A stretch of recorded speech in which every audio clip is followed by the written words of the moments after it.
কাৰাইখানি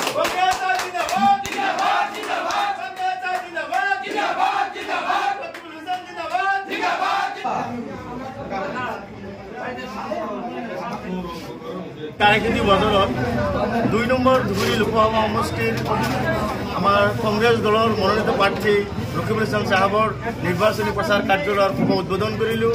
এই শুভ উদ্বোধন অনুষ্ঠানত আমাৰ খোলাবান্ধা গাঁও পঞ্চায়তৰ কংগ্ৰেছ দলৰ মণ্ডল কংগ্ৰেছৰ সভাপতি মাননীয় আব্দুল মজিদ তালুকদাৰ উপস্থিত থাকে আৰু লগতে আমাৰ গোমাফুলবাৰী ব্লক কংগ্ৰেছৰ উপসভাপতি গুলজাৰ হুছেইন সাহেব, উছমান গনি সাহেব, লগতে আমাৰ ফজলুৰ ৰহমান সাহেব, আমাৰ খোলাবান্ধা গাঁও পঞ্চায়তৰ প্ৰাক্তন সভানেত্ৰী শাহানা আক্তাৰ বাইদেউ সাহেবা উপস্থিত থাকে আৰু গণ্যমান্য বহুতো মানুহ আমাৰ এই সভাত উপস্থিত থাকে।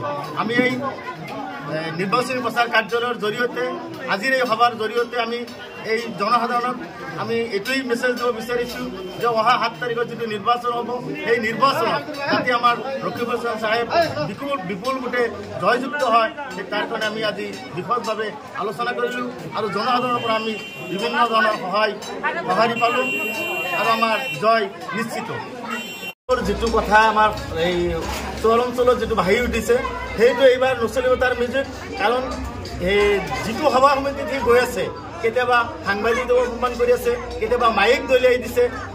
ইতিমধ্যে গোলকগঞ্জলৈকে মানকাটছৰ এটা অলপ আগতে কিবা এটা সভা হৈ গ'ল, সেই সভাত তেওঁৰ কৰ্মীসকলক মাৰিব ধৰিছিল। এনেকুৱা ভ্ৰষ্টাচাৰী দুৰ্নীতি মানুহক কেতিয়াও ৰাইজে আঁকোৱালি নলয়। গতিকে এইবাৰ এই অহা 7 তাৰিখত বদৰুদ্দিন চাচাক বুজাই দিব মানুহক এনেকুৱা ভুৱা ভেলকিবাজি আৰু তেওঁৰ নচলিব। তেওঁৰ যাদু এই 7 তাৰিখতে বন্ধ হৈ যাব। তেওঁৰ মামাৰ লগত যিটো মিতিৰালি এই মিতিৰালি ৰাইজে গম পাইছে।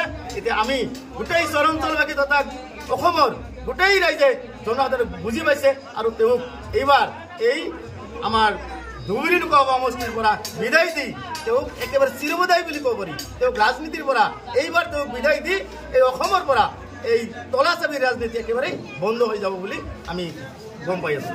জৰা পোকা সম্পৰ্কে কি ক'ব? জৰা পোকা এই যাদু আৰু নচলে।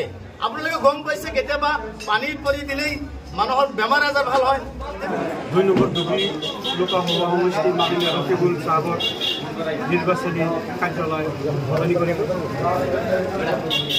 গতিকে অহা 7 তাৰিখত আমাৰ মাননীয় ৰকিবুল সাহেবৰ নিৰ্বাচনী হ'ব।